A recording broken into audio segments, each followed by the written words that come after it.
সূরা ইখলাস, সূরা ফালাক, সূরা নাস তিনবার পড়ে বাচ্চাকে ফু দেন।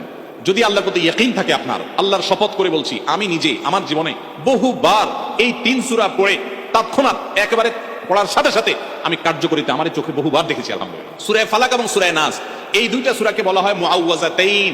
মুআউযাতাইন মানে হলো যেই দুইটা সূরা দিয়ে আল্লাহর কাছে আশ্রয় চাওয়া হয়, আল্লাহর কাছে অ্যাপ্লিকেশন, বিপদে আপদে অসুখে বিসুখে মুসিবতে আল্লাহর কাছে মহান রবের কাছে আশ্রয় চাওয়ার সূরা হলো এই দুইটা সূরা। এইজন্য এগুলোকে বলা হয় মুআউযাতাইন। মুআউযাতাইন শব্দের অর্থই হলো আল্লাহর কাছে যে সূরা দিয়ে আশ্রয় চাওয়া হয়, সেটা হলো সূরা ফালাক আর সূরা নাস। আপনার যদি কোনো বিপদ হয়, আজকে অনেক ভাই প্রশ্নে লিখেছেন, অনেক সময় মানুষ বলে, ভাই আমার বাচ্চাটার এই সমস্যা, আমার ওই ওয়াইফের এই সমস্যা, আমার স্বামীর এই সমস্যা, আমার এই সমস্যা, আমরা আল্লাহর কাছে আশ্রয় চাইতে জানি না। আজকে শিখে যান, আপনি কোন আলিমের কাছ থেকে দোয়া দুরুদ পড়িয়ে নিতে পারেন, পানি পড়া নিতে পারেন, তেল পড়া নিতে পারেন, শরীরে ফু দিয়ে নিতে পারেন, এগুলো জায়েজ। রুকিয়া, ঝাড়ফুঁক বলে এগুলোকে, কোন আয়াত দিয়ে এগুলো করলে অসুবিধা নেই ঝাড়ফুঁক করা।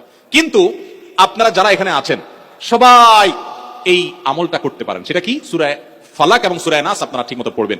দেখেন আপনার বাচ্চার কোনো অসুবিধা হয়েছে, আপনি নিজে পড়বেন। কোন হুজুরি দিয়ে করাতে পারলে ভালো। রাত 10টা বাজে বাচ্চা হঠাৎ কান্নাকাটি শুরু করছে, অস্বাভাবিক, আপনার কাছে মনে হচ্ছে অস্বাভাবিক কিছু, তো আপনি সূরা ইখলাস, সূরা ফালাক, সূরা নাস তিনবার পড়ে বাচ্চাকে ফু দেন। যদি আল্লাহর প্রতি ইয়াকিন থাকে আপনার, আল্লাহর শপথ করে বলছি, আমি নিজে আমার জীবনে বহুবার এই 3 সূরা পড়ে তৎক্ষণাৎ একেবারে পড়ার সাথে সাথে আমি কার্যকরিতা আমার চোখে বহুবার দেখেছি আলহামদুলিল্লাহ। অতএব আপনি যদি ইয়াকিনের সাথে সূরা ফালাক, সূরা নাস, বিশেষ করে এই দুইটা সূরা আর সূরা ইখলাস সহ পড়তে পারলে আরো ভালো, তিনটা সূরা যদি আপনি পড়ে বাচ্চাকে ফু দেন, নিজের শরীরে ফু দেন। নবী করিম সাল্লাল্লাহু আলাইহি ওয়াসাল্লাম সূরা ফালাক, সূরা নাস এই দুইটা সূরা পড়ে নিজের শরীরে প্রায় ফু দিতেন, আমাদের নাসান তারা বর্ণনা করেছেন।